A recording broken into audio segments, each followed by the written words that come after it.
Hello friends, कैसे हैं आप सब। आई होप आप लोग स्वस्थ होंगे, अपनी तैयारी में व्यस्त होंगे। आज हम यहाँ पे डिस्कस करने वाले हैं यूपी टेट एसएसटी पेपर 2।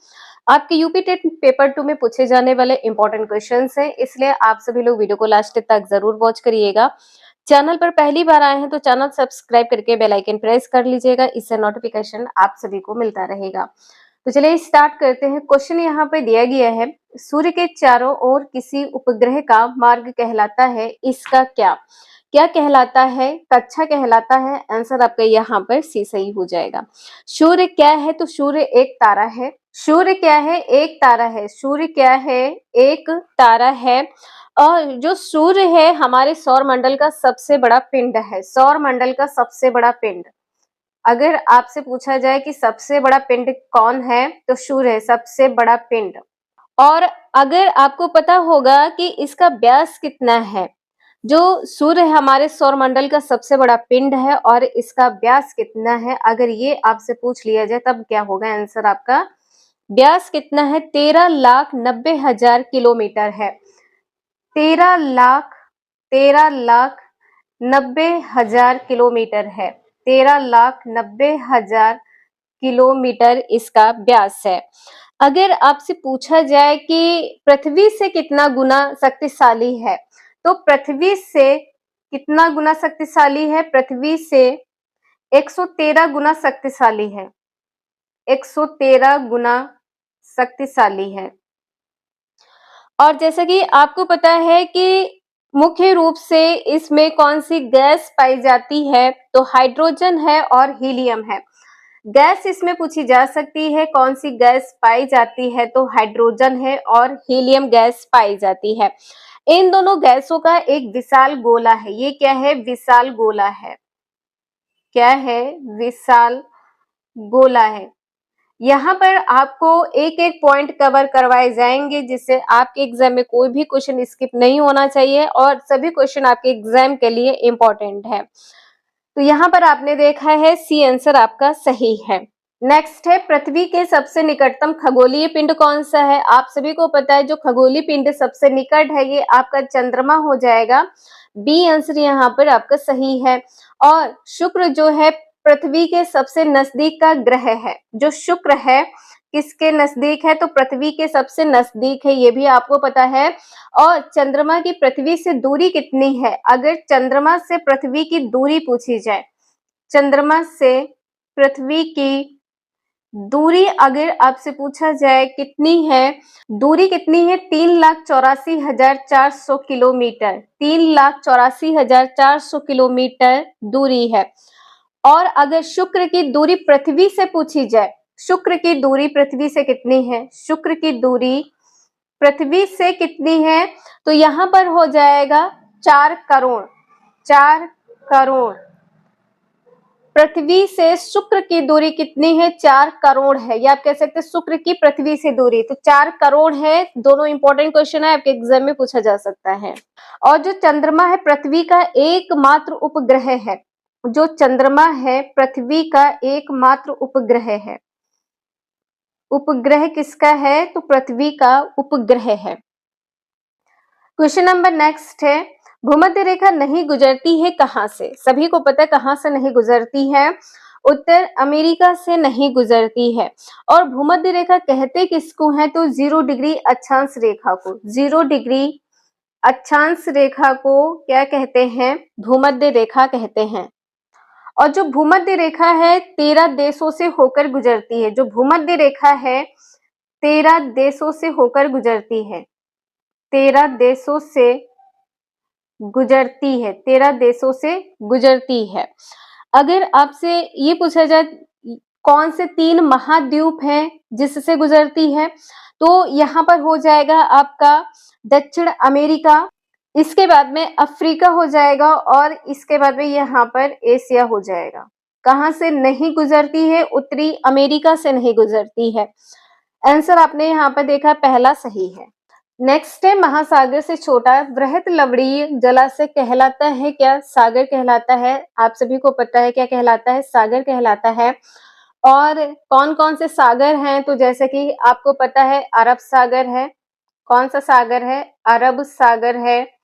इसके बाद में चीनी सागर हो जाएगा, इसके बाद में चीन सागर है, चीन सागर है, इसके बाद में काला सागर है, काला सागर है, और इसके बाद में यहाँ पर हो जाएगा लाल सागर, इसके बाद में यहाँ पर लाल सागर। तो यहाँ पर आपसे पूछा गया है महासागर से अगर छोटा वृहत लवणीय जलाशय है तो उसको क्या कहेंगे? सागर कहेंगे। और ये 4 सागर है, कौन कौन से? अरब सागर, चीन सागर, काला सागर, लाल सागर।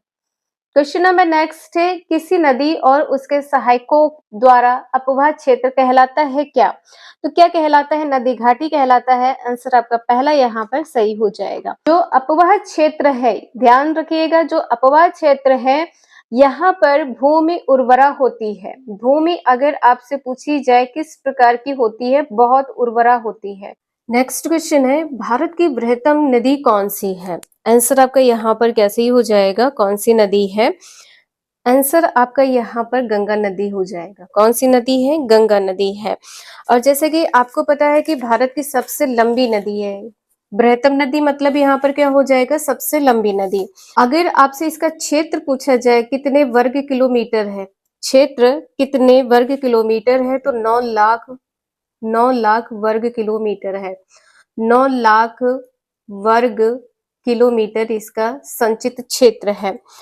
इस नदी की लंबाई कितनी है? अगर आपसे लंबाई पूछी जाए कितनी है, तो 2510 किलोमीटर इसकी लंबाई है। 2510 किलोमीटर इसकी लंबाई है।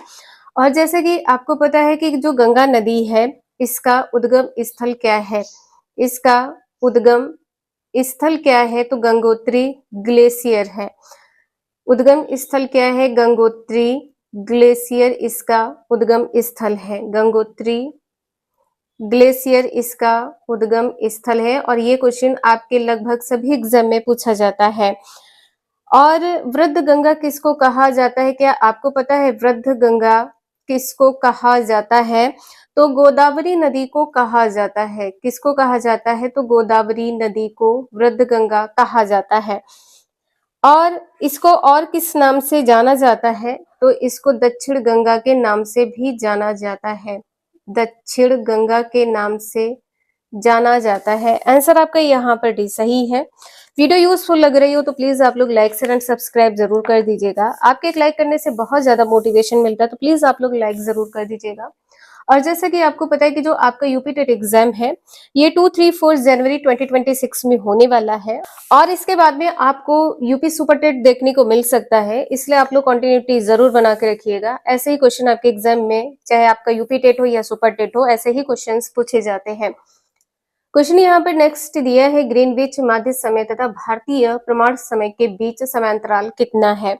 सभी को पता है कि 5.5 घंटे का समय अंतराल होता है। आंसर आपका यहाँ पर भी सही हो जाएगा। और जैसे कि आपको पता है कि जो भारत का मानक समय रेखा है, भारत का मानक समय रेखा कितने डिग्री है?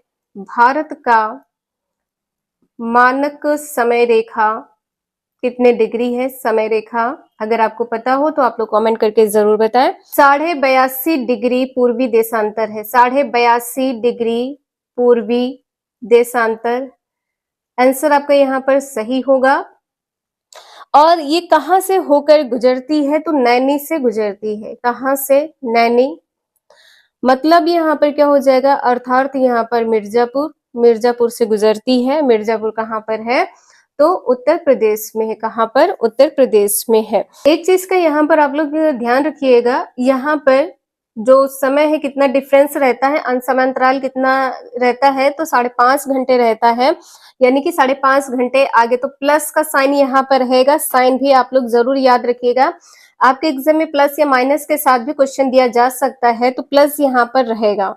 और आपको पता होगा कि पृथ्वी अपने अक्ष पर 24 घंटे में कितने डिग्री कोण बनाती है? पृथ्वी अपने अक्ष पर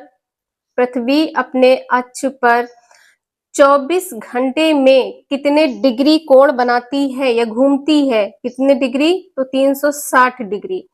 अब यहाँ पे देखिए, 1 घंटे में कितना हो जाएगा? तो 1 घंटे में हो जाएगा यहाँ पर 15 डिग्री।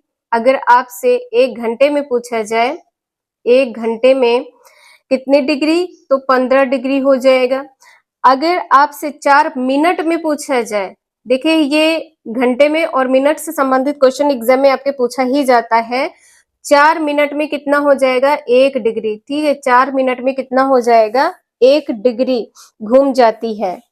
नेक्स्ट है, निम्न में से कौन सी भू आकृति भारत में नहीं पाई जाती है। आंसर आपका यहाँ पर हिमशैल हो जाएगा। आंसर सी यहाँ पर आपका सही है। हिमशैल कहाँ स्थित है, तो ध्रुवों के समीप देशों में स्थित है। ध्रुवों के समीप देशों में स्थित है। ध्रुवों के समीप स्थित है। अगर आपसे पूछा जाए कि विश्व की सबसे बड़ी नदी कौन सी है, विश्व की सबसे बड़ी नदी, विश्व की सबसे बड़ी नदी कौन सी है, तो अमेजन नदी हो जाएगी। कौन सी नदी, अमेजन नदी है।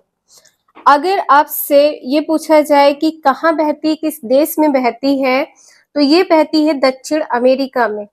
किस देश में बहती है, तो दक्षिण अमेरिका में बहती है। दक्षिण अमेरिका में यह नदी बहती है। और अगर आपसे ये पूछा जाए विश्व की सबसे लंबी नदी, विश्व की सबसे लंबी नदी कौन सी है, अगर आपको पता हो तो आप लोग कमेंट करके जरूर बताएं। सबसे लंबी नदी कौन सी है, तो यहाँ पर हो जाएगा नील नदी। विश्व की सबसे लंबी नदी नील नदी है और सबसे बड़ी नदी अमेजन नदी है। और जो नील नदी है ये कहाँ पर बहती है, अफ्रीका महाद्वीप में। अफ्रीका महाद्वीप में बहती है। अफ्रीका महाद्वीप में बहती है। अगर आपसे ये पूछा जाए कि डेल्टा का निर्माण कैसे होता है, आप लोग इसे नोट जरूर कर लीजिएगा, एक एक क्वेश्चन आपके एग्जाम के लिए इंपॉर्टेंट है। तो जो सभी मुहावने होते हैं इसका जो अवसाद होता है, तो अवसाद के संग्रह से डेल्टा का निर्माण होता है। नेक्स्ट है, भारतीय मुख्य भूभाग में कितने महासागर मिलते हैं। आंसर आपका यहाँ पर बी सही हो जाएगा, 1 महासागर। अगर आपसे यहाँ पर ये पूछा जाए कि जो मुख्य भूभाग है ये कौन सा है, तो दक्षिण क्षेत्र है। कौन सा है, तो दक्षिण क्षेत्र है। दक्षिण क्षेत्र, दक्षिण क्षेत्र है। महासागर है कौन सा, दक्षिण क्षेत्र महासागर जो है ये कहाँ पर मिलता है, ये कहाँ पर मिलता है, हिंद महासागर से मिलता है। हिंद महासागर से मिलता है। हिंद महासागर से मिलता है। हिंद महासागर को 2 भाग में बांटा गया है। हिंद महासागर को 2 भागों में बांटा गया है। पहला हो जाएगा अरब सागर, पहला है अरब सागर। दूसरा यहाँ पर हो जाएगा बंगाल की खाड़ी। दूसरा है यहाँ पर बंगाल की खाड़ी। बंगाल की खाड़ी। आंसर आपने देखा है यहाँ पर बी सही है। नेक्स्ट है, शांत घाटी किस राज्य में स्थित है, सभी को पता है केरल राज्य में स्थित है। आंसर आपका यहाँ पर भी सही हो जाएगा। अगर आपसे पूछा जाए कि कहाँ पर स्थित है, किस जिले में स्थित है, केरल के किस जिले में स्थित है, जिला यहाँ पर हो जाएगा पलक्कड़ जिला। कौन सा जिला है, तो पलक्कड़ जिला है। और पलक्कड़ जिले में कहाँ पर है, तो नीलगिरी में स्थित है। कहाँ पर स्थित है, नीलगिरी में स्थित है। नीलगिरी में स्थित है। और जो यह घाटी है किससे जानी जाती है, तो यह जैव विविधता की दृष्टि से, जैव विविधता की दृष्टि से बहुत महत्वपूर्ण है। जैव विविधता की दृष्टि से जानी जाती है, यह महत्वपूर्ण है। देखिए आपके एग्जाम में इस प्रकार से क्वेश्चन पूछा जाता है कि जैव विविधता की दृष्टि से कौन सी घाटी महत्वपूर्ण है, तो शांत घाटी हो जाएगा। यह आपसे ऐसे पूछा जा सकता है कि पलक्कड़ के किस जिले में है, यहाँ पर नीलगिरी हो जाएगा। अगर आपसे ये पूछा जाए किस राज्य में है, तो केरल हो जाएगा। नेक्स्ट है, गौतम बुद्ध ने पहला प्रवचन दिया था कहाँ पर, सभी को पता है सारनाथ में दिया था। कहाँ पर दिया था, सारनाथ में दिया था। और जो यह घटना है किस नाम से जानी जाती है, जो पहला प्रवचन है, पहला प्रवचन ये घटना है और इसको किस नाम से जाना जाता है, धर्म चक्र प्रवर्तन के नाम से जाना जाता है। धर्म चक्र प्रवर्तन के नाम से जाना जाता है। और बौद्ध संघ का निर्माण कहां पर किया गया है? सारनाथ में। बौद्ध संघ का निर्माण, बौद्ध संघ का निर्माण कहां पर किया गया है? सारनाथ में किया गया है। और आपको पता होगा सारनाथ को पूर्व में किस नाम से जाना जाता था? पूर्व में ऋषिपत्तनम के नाम से, पूर्व में ऋषिपत्तनम के नाम से जाना जाता था, या मृगदाम के नाम से जाना जाता था? मृगदाम के नाम से किसे जाना जाता था? तो सारनाथ को जाना जाता था। नेक्स्ट है, अंतिम मौर्य शासक कौन था? आप सभी को पता है बृहद्रथ था। डी आंसर आपका सही है। और इसकी हत्या किसने की थी? हत्या इसकी की थी, इनका जो सेनापति था, सेनापति पुष्यमित्र शुंग के द्वारा हत्या की गई थी। पुष्यमित्र शुंग के द्वारा हत्या की गई थी। किसकी? बृहद्रथ की हत्या की गई थी। और हत्या करने के बाद में किस वंश की स्थापना हुई है? तो शुंग वंश की स्थापना हुई है।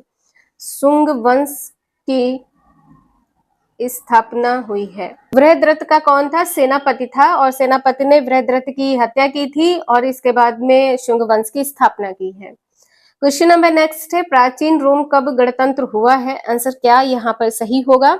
6ठी सदी ईसा पूर्व में। आंसर आपका यहाँ पर पहला सही हो जाएगा। और इस समय अगर आपसे 6ठी शताब्दी ईसा पूर्व में पूछा जाए, इस समय क्या हुआ था? तो भारत में इस समय क्या हुआ था? भारत में द्वितीय नगरीय क्रांति की शुरुआत हुई थी। द्वितीय नगरीय क्रांति की शुरुआत कब हुई थी? 6ठी सदी ईसा पूर्व में हुई थी। नेक्स्ट है, सिंधु घाटी सभ्यता की लिपि है क्या? आप सभी को पता होगा, अवाचनीय है। आंसर आपका यहाँ पर पहला सही हो जाएगा। और सिंधु घाटी सभ्यता के जो लोग थे, सिंधु घाटी सभ्यता के लोग किस लिपि का अनुसरण करते थे? लिपि का अनुसरण करते थे, तो यहाँ पर हो जाएगा ब्राह्मी लिपि। किस लिपि का अनुसरण करते थे? ब्राह्मी लिपि का अनुसरण करते थे। और आपको पता होगा कि हड़प्पा के लोग किसका प्रयोग करना नहीं जानते थे? जो हड़प्पा के लोग थे, हड़प्पा के लोग प्रयोग करना नहीं जानते थे किसका? लोहे का प्रयोग करना नहीं जानते थे। लोहे का प्रयोग करना नहीं जानते थे। आपको पता होगा कि जो हड़प्पा सभ्यता है, हड़प्पा सभ्यता, इसका जो संबंध है किस विदेशी सभ्यता से है? कौन सी विदेशी सभ्यता से इसका संबंध है? विदेशी सभ्यता से संबंध है। तो विदेशी सभ्यता यहाँ पर क्या हो जाएगा? बेबीलोनिया। बेबीलोनिया से इसका संबंध है। बेबीलोनिया से इसका संबंध है। ये क्वेश्चन आपके यूपी टेट में भी पूछा जा चुका है और आपके छत्तीसगढ़ टेट में भी पूछा जा चुका है। नेक्स्ट है, हड़प्पा के लोग प्रयोग करना नहीं जानते थे किसका? लोहे का प्रयोग करना नहीं जानते थे। आंसर आपका यहाँ पर सी सही हो जाएगा। और आपको पता होगा कि जो सैंधव स्थल से अग्निकुंड के साक्ष्य कहाँ पर मिले हैं? कौन से सैंधव स्थल है? तो कालीबंगन है। कालीबंगन से अग्निकुंड के साक्ष्य मिले हैं। कालीबंगन से अग्निकुंड के साक्ष्य मिले हैं। और अग्निकुंड किस स्थल से संबंधित है? तो ये क्या है? सैंधव स्थल है। कालीबंगन क्या है? सैंधव स्थल है। कालीबंगन क्या है? तो सैंधव स्थल है। सैंधव स्थल है। और कालीबंगन से कौन से साक्ष्य प्राप्त हुए हैं? जुते हुए खेत के साक्ष्य। जुते हुए खेत के साक्ष्य। जुते हुए खेत के साक्ष्य प्राप्त हुए हैं। और यहाँ पर जो अभिलिखित वस्तुएं हैं कौन कौन सी हैं? कालीबंगन से अभिलिखित वस्तुएं। कालीबंगन से अभिलिखित वस्तुएं कौन कौन सी हैं? सेलखड़ी की मुहरें हैं। सेलखड़ी के मुहरें। और यहाँ पर क्या हो जाएगा? मिट्टी की छोटी मुहरें। मिट्टी की छोटी मुहरें। ये क्वेश्चन आपके यूपी टेट में बार बार पूछा जाता है, इसलिए आप लोग इसको कहीं पर भी नोट डाउन कर लीजिएगा। कालीबंगन एक छोटा सा टॉपिक है, 2-3 मिनट का है। यहाँ से संबंधित क्वेश्चन आपके एग्जाम में 2 नंबर के पूछे ही जाते हैं। और आपको पता है कि कालीबंगन से कौन से साक्ष्य प्राप्त हुए हैं? तो काली रंग की चूड़ियां, काली चूड़ियां प्राप्त हुई हैं। काली चूड़ियां हैं और हवन कुंड के साक्ष्य हैं, और हवन कुंड के साक्ष्य हैं। हवन कुंड के हैं या अग्नि कुंड के हैं, एक ही बात है। तो काली रंग की चूड़ियां हैं और हवन कुंड के साक्ष्य कहां से प्राप्त हुए हैं? कालीबंगा से। नेक्स्ट है, शककाल की शुरुआत कनिष्क ने की थी कब? तो यहाँ पर बी आंसर आपका सही है, 78 ईस्वी में। कब की थी? 78 ईस्वी में। और कुषाण शासक कौन है अगर आपसे पूछा जाए? कुषाण शासक, कुषाण शासक कौन है? तो कनिष्क है। नेक्स्ट है, भारत के प्रथम ब्रिटिश गवर्नर जनरल थे कौन? भारत के प्रथम जो ब्रिटिश गवर्नर जनरल हैं ये है लॉर्ड विलियम बेटिंक। कौन है? लॉर्ड विलियम बेटिंक है। लॉर्ड विलियम बेटिंक है। जब वारेन हेस्टिंग्स हैं ये 1774 ईस्वी में बंगाल के गवर्नर जनरल नियुक्त किए गए थे। कहाँ के गवर्नर जनरल नियुक्त किए गए थे? तो बंगाल के गवर्नर जनरल नियुक्त किए गए थे। कब? 1774 ईस्वी में। और जो बंगाल का प्रथम गवर्नर जनरल था ये कौन था? तो लॉर्ड क्लाइव थे। कौन थे? Lord Clive. पूरा नाम क्या है? लॉर्ड क्लाइव बंगाल के पहले गवर्नर जनरल थे। बंगाल के पहले गवर्नर जनरल थे। कई बार क्वेश्चन पूछा जा चुका है तो इसे आप लोग नोट कर लीजिएगा। वेरी मोस्ट इंपॉर्टेंट है, आपके यूपी टेट में ये क्वेश्चन पूछा ही जाता है। नेक्स्ट है, किस क्षेत्र में अंग्रेज अधिग्रहण के कारण सिपाही विद्रोह हुआ? जो सिपाही विद्रोह है कहाँ पर हुआ था? आप सभी को पता है अवध में हुआ था। कहाँ पर हुआ था? अवध में हुआ।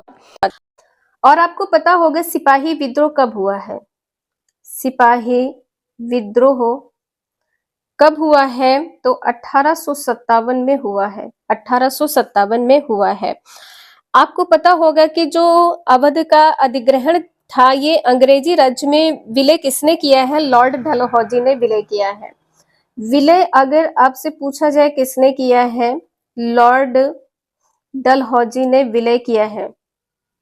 लॉर्ड डलहौजी ने विलय किया है। किसका? अवध का। नेक्स्ट है, स्वतंत्र होने पर भारत एक रियासत बन गया था। रियासत का दर्जा किस वर्ष खत्म हुआ है?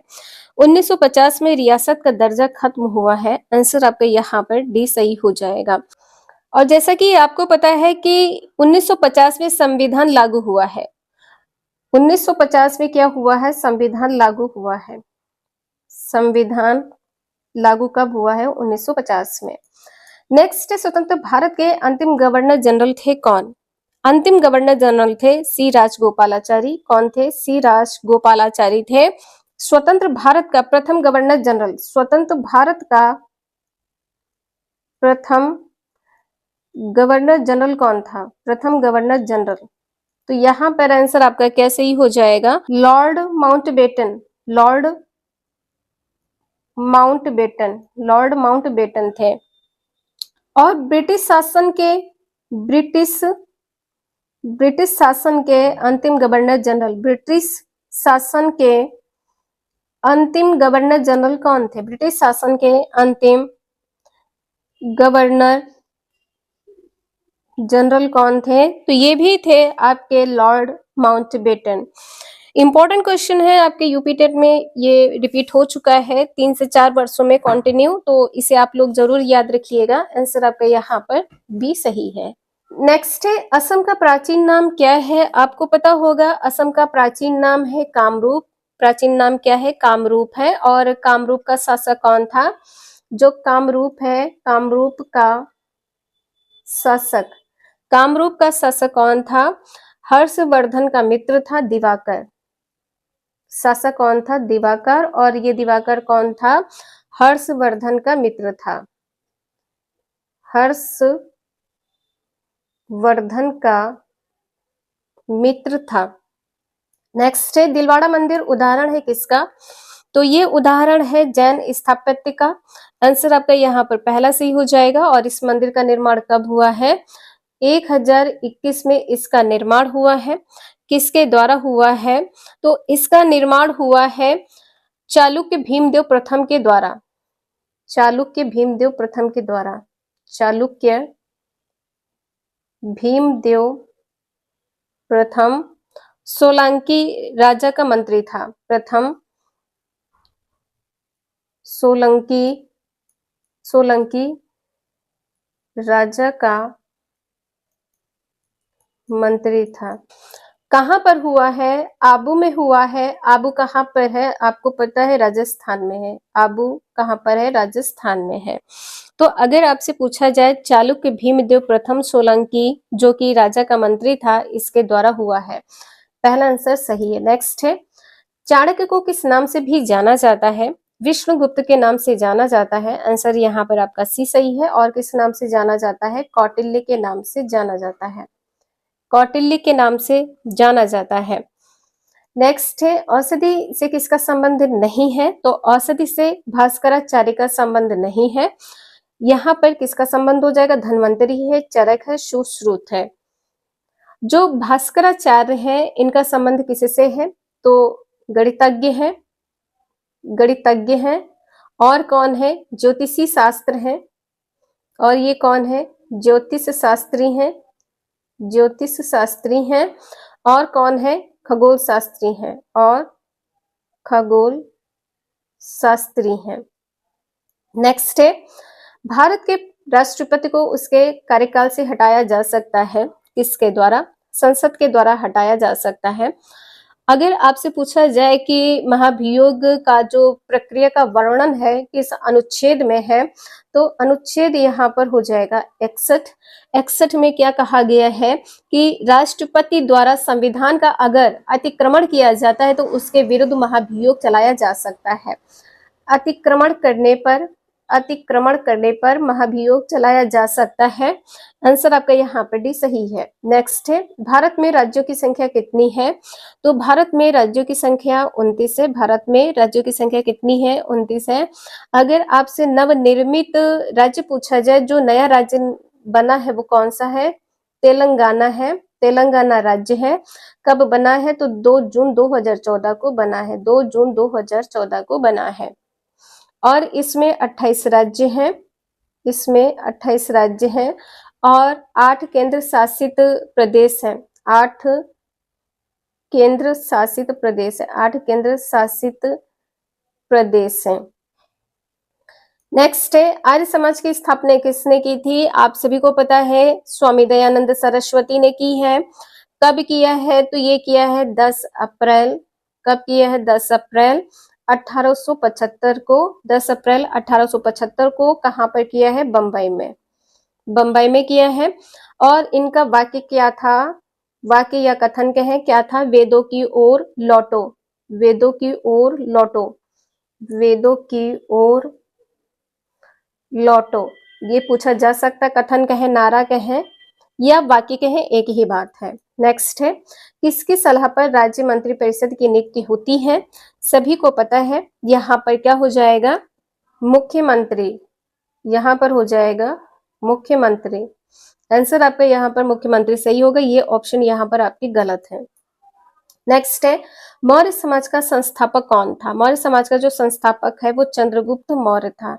चंद्रगुप्त मौर्य था। आंसर आपका यहाँ पर सी सही है।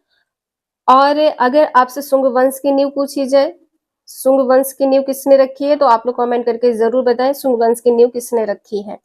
नेक्स्ट है, फाहियान ने किसके शासनकाल के दौरान भारत का दौरा किया था? तो ये हो जाएगा चंद्रगुप्त द्वितीय। आंसर आपका यहाँ पर सी सही हो जाएगा। और हर्षवर्धन के समय में कौन भारत आया था? तो वैनसोंग भारत आया था। कौन आया था? वैनसोंग भारत आया था। वैनसोंग भारत कब आया था? तो 629 ईस्वी में भारत आया था। तो ये कुछ इंपॉर्टेंट क्वेश्चंस यहाँ पर आप लोगों ने देखे जो आपके यूपी टेट एग्जाम के लिए वेरी वेरी मोस्ट इंपॉर्टेंट है। ऐसे ही क्वेश्चंस आपके एग्जाम में पूछे जाएंगे, तो इनका आप लोग रिवीजन जरूर कर लीजिएगा। और किसी क्वेश्चन में कोई डाउट हो तो प्लीज आप लोग क्वेश्चन नंबर जरूर मेंशन कर दीजिएगा। आज के लिए इतना ही, मिलते हैं नेक्स्ट क्लास में। वीडियो यूजफुल लगी हो तो लाइक शेयर एंड सब्सक्राइब जरूर करें। Thank you for watching this video.